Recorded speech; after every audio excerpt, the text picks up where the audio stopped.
Bienvenue dans Reportage, le magazine de la rédaction de I24 News. Bnaya Sarel avait 26 ans. À la fin de l'été, il devait épouser sa fiancée Gali. Mais le 1er août dernier, ce commandant d'une unité d'élite de Tsahal est tombé au combat dans le sud de la bande de Gaza. C'est dans cette même attaque menée par le Hamas juste après l'entrée d'un cessez-le-feu que les terroristes tentent de kidnapper un soldat. En Israël, le visage de Bnaya est devenu un symbole de tous les soldats ayant donné leur vie lors de l'opération Bordure Protectrice. 10 000 personnes ont assisté à ses funérailles. En 2008, nos caméras l'avaient suivi tout au long de sa formation d'officier. Ses espoirs, ses convictions, les valeurs pour lesquelles il voulait combattre, le portrait intime d'un jeune homme de devoir. Bnaya Sarel, 26 ans, tombé à Gaza. C'est un reportage de Noam Chalev pour I24 News.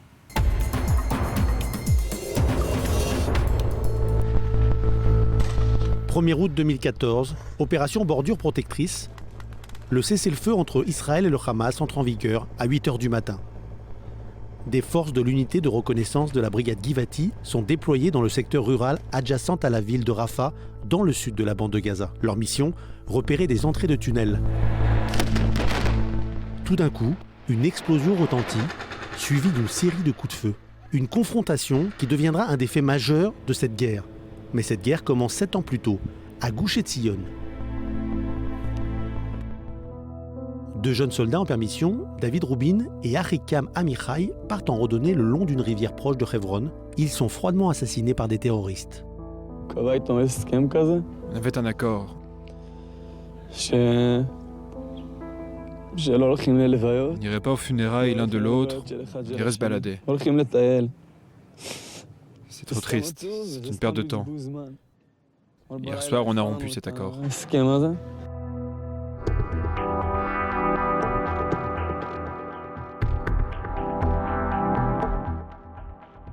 En 2008, nous avions produit une série documentaire sur la formation des officiers combattants, fer de lance de l'armée israélienne.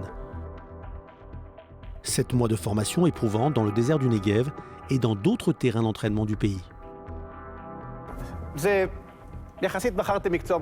Vous avez choisi un métier relativement pourri. Vous êtes soumis à des efforts mentaux, à des efforts physiques, à une immense responsabilité, avec très peu de moments assez courts. Pour la première fois, une équipe de tournage se voit offrir un accès quasi illimité à cette prestigieuse académie qui fait de ses soldats des commandants. Bienvenue à l'Académie des officiers. Vous devez quitter cet endroit au bout de ce processus avec une seule chose. Vous savez quoi ? Une caisse à outils. Dans cette caisse, vous aurez les outils que vous saurez utiliser en cours de mission. Vous devez gagner la prochaine guerre.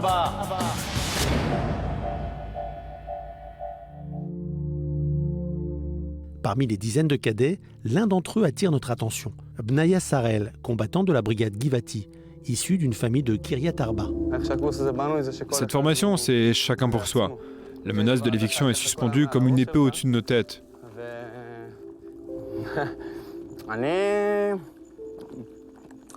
Et moi aussi, mais...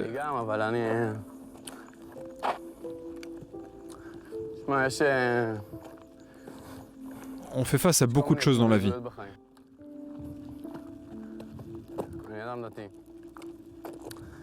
Je suis religieux, parfois on l'est moins, parfois on l'est plus. C'est une question de foi. Ce sont des questions complexes entre l'homme et son créateur.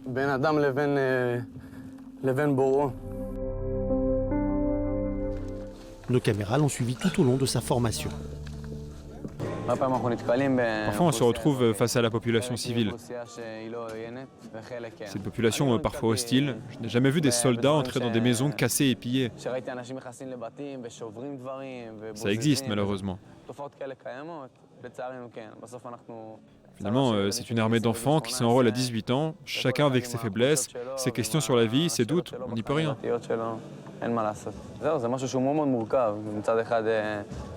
C'est quelque chose d'extrêmement complexe. Il faut à la fois être professionnel et rester humain. Et je pense qu'au bout du compte, tout découle du mot professionnel. Après plusieurs mois de formation, nous avons voulu comprendre où a grandi Bnaya. Où a-t-il puisé ce bagage culturel et idéologique qui a fait de lui un cadet si remarquable, qui, selon l'avis de tous, finirait cette formation avec les honneurs.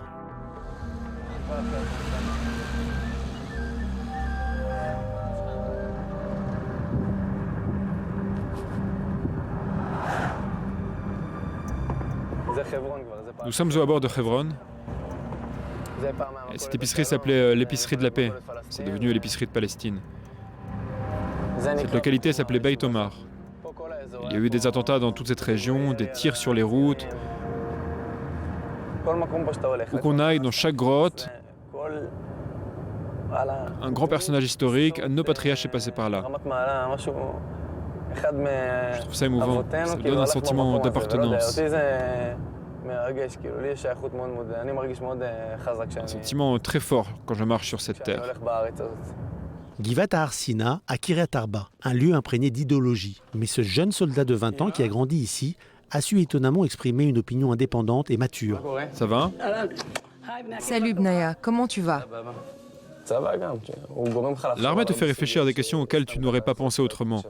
La mort, les guerres, est-ce nécessaire? Qu'est-ce que ça veut dire être officier, combattant, soldat dans une unité combattante? Ton métier finalement, c'est de défendre ton pays, combattre. Au bout du compte, tu dois aussi tuer. Tu te poses beaucoup de questions sur ces choses-là. Bnaya est né au tout début de la première intifada. Il a vécu à une période très difficile. Je n'aurais pas choisi dès le départ une vie aussi dure pour mes enfants, mais je sens que ça l'a justement renforcé. Il est beaucoup mieux préparé à des défis que j'ai moi-même dû surmonter au prix de nombreux efforts. On dit que c'était l'armée qu'on se fait les meilleurs amis. En fait, je pense que mes meilleurs amis sont ceux de la yeshiva, comme par exemple David et Arkaim.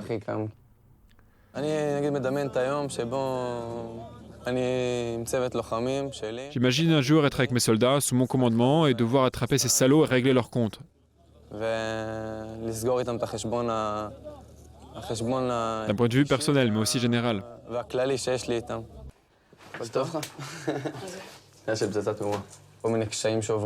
On vit des choses difficiles à l'armée, mais aussi en dehors, dans le civil.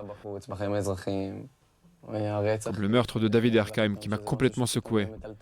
Finalement, ça te forge. Comme il est dit, plus on l'opprimait, plus sa population grossissait. C'est-à-dire que toutes ces difficultés nous font évoluer.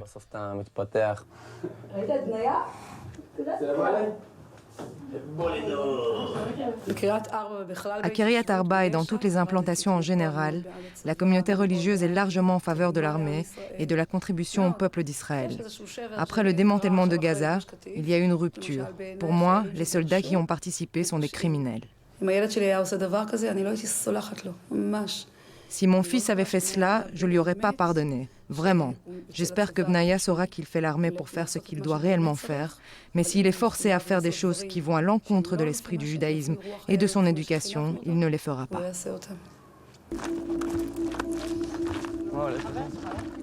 Elle est où la tyrolienne? La tyrolienne? Là-bas, derrière cette colline, on ne la voit pas.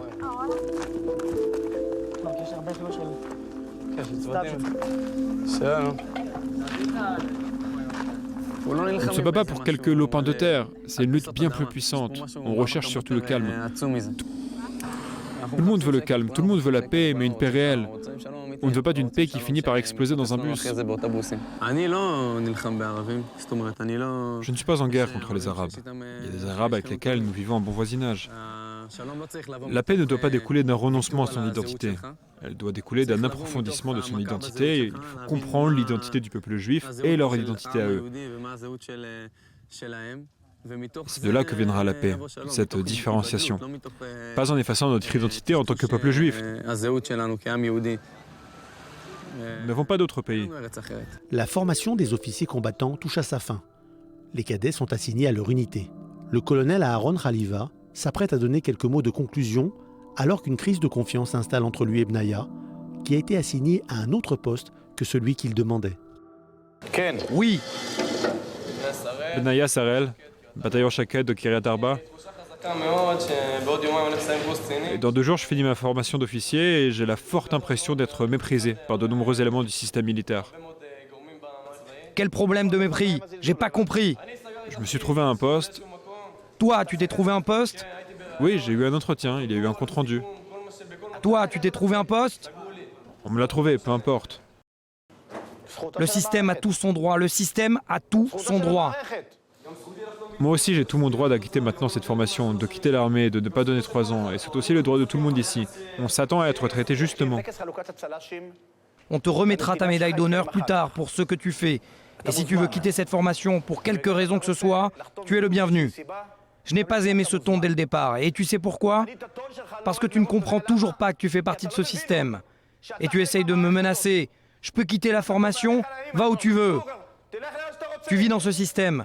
Ne menace pas le système. Le système, c'est toi et ton apparence. Notre apparence à tous. Vous faites tous partie du système. L'armée n'est ni à moi, ni à toi. Elle est à nous tous. Nous avons la responsabilité de donner notre vie à ce pays. Et on ne va pas tous poser des conditions.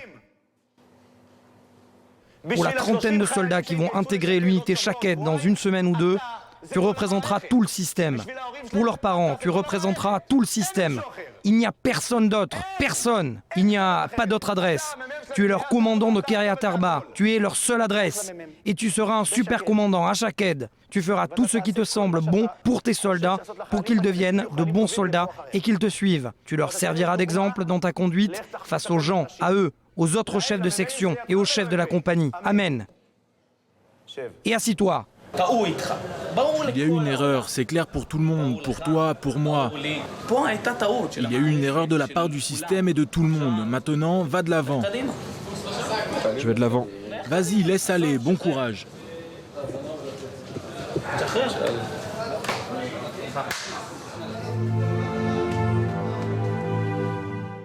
Bnaya a encore un dernier exercice à effectuer avant d'achever sa formation. Un combat dans un centre d'entraînement simulant une zone urbaine et qui se termine par un incident au nom de code Hannibal, l'enlèvement d'un soldat. Un scénario qui deviendra réalité quelques années plus tard. Quel est l'incident le plus grave qui puisse nous arriver? Un enlèvement. Et c'est dans cette optique que nous agissons. Les terroristes courent dans cette direction, qu'est-ce que tu fais? Je leur tire dessus. Comment ça, tu leur tires dessus? Tu leur cours après, tu les ramènes? En chargeant. Tu tires en chargeant et tu vas les ramener, d'accord? Disons qu'ils aient franchi la barrière, qu'est-ce que tu fais? Je coupe la barrière et j'entre. Bon, allez, viens. Hannibal, attention, Hannibal. Un soldat enlevé dans la mosquée. On m'a enlevé un soldat, bien reçu. Tiens, un soldat enlevé, bien reçu.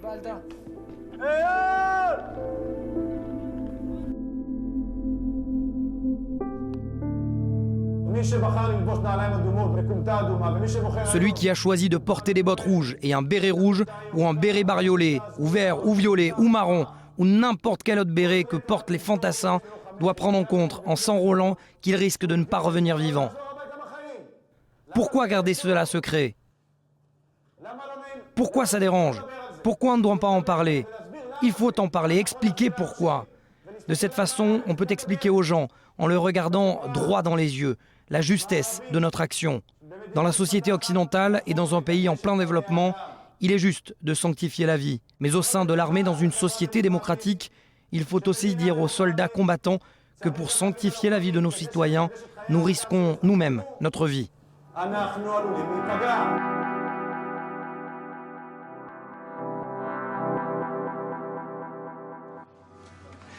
Deux mois avant l'opération Bordure Protectrice, Bnei Sarel est nommé commandant de l'unité de reconnaissance de la brigade Givati, l'une des meilleures unités d'élite de Tsahal.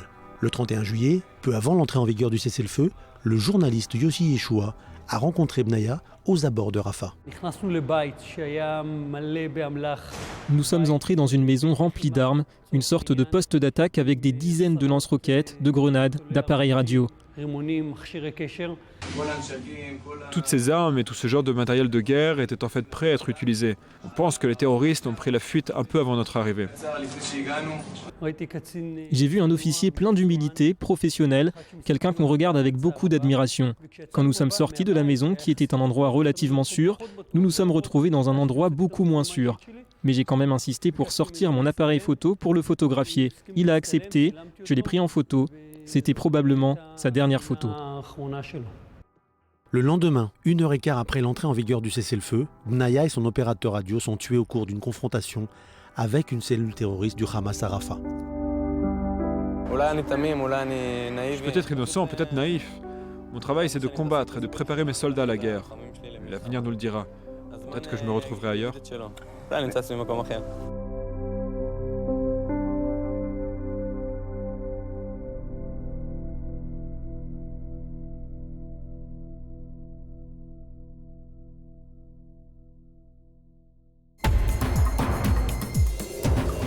je vous retrouve la semaine prochaine pour un nouveau numéro de Reportage, le magazine de la rédaction d'I24 News. Merci de votre fidélité.